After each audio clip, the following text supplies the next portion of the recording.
So as soon as this guitar string touches the surface, we should get some fuzz.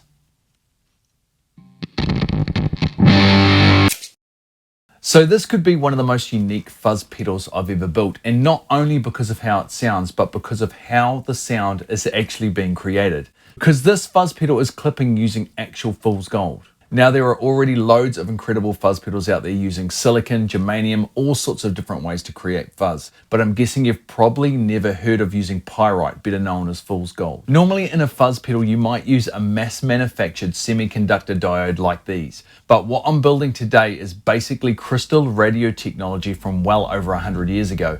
And I wanted to know, could this be used to actually create a new kind of fuzz?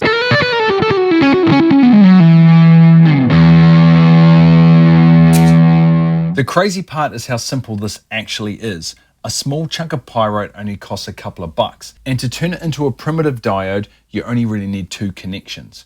One side gets wrapped with some solid core wire, and the other side just needs a cut guitar string lightly touching the surface.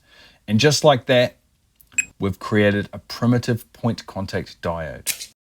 The cool thing with this setup is pyrite naturally clips both sides of the waveform, which is perfect for effects pedal builds. So effectively, we end up with two anti-parallel clipping paths. But the really interesting part is there is also resistance built into it. So instead of clipping really hard and square like a normal diode can, the waveform rounds off much more softly. So if you look at the oscilloscope here, this is how a common diode clips versus the fool's gold diode.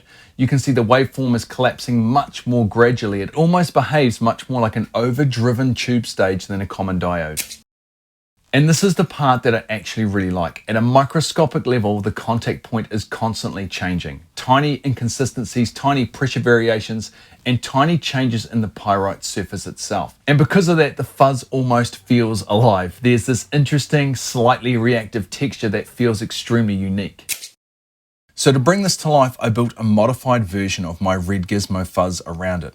Now for Workbench members, the schematic plus an extra video about this pedal is available over on my website. But the main thing I really wanted to focus on here was the actual fool's gold diode itself, so you can try one in your next build.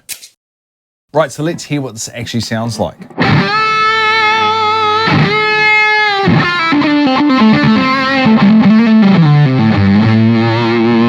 First, let's go through that voicing switch. So in the raised position, we've got the standard fuzz.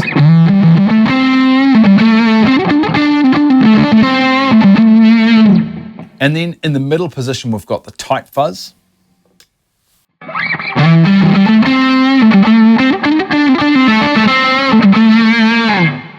And then in the lowered position, it's the fat voicing.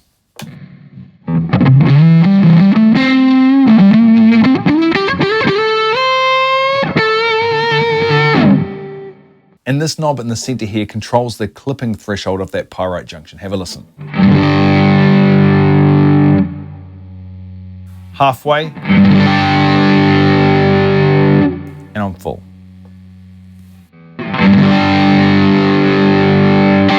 So with that control, you can go from something that's quite compressed to something that's a bit more open and dynamic. You definitely feel it while you're playing. It's not so much an audible effect, but it's like how the fuzz compresses and collapses in on itself. Okay, so this might be my favorite sound in this pedal. When you roll your volume back a little, the fuzz sort of opens up into this really sweet natural overdrive. Have a listen.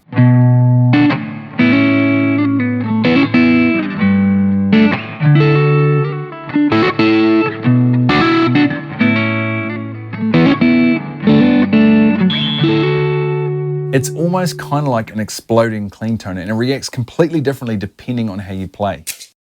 So hearing all this in isolation is one thing, but what actually matters is how it works in a real mix. Now I'm going to be laying down a quick backing track for this using my heavily modified acoustic guitar. Now this thing is really fun because I can do all the percussion and all the chord work at the same time without using a looper.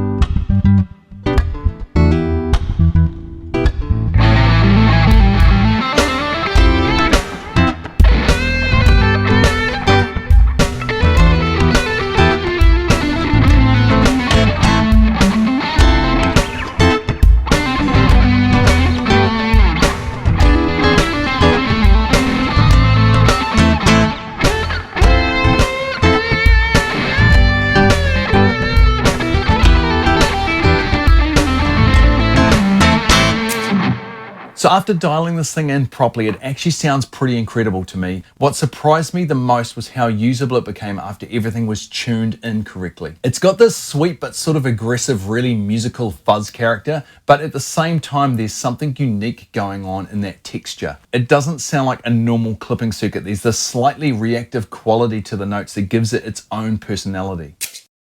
Now I really want to hear what it sounds like in other pedals, tube screamers, rats, or even a clone, different fuzz circuits, maybe even inside an amplifier. So this is definitely not the end of the fool's gold experiment. Now let me know in the comments if you try this, and have a great week.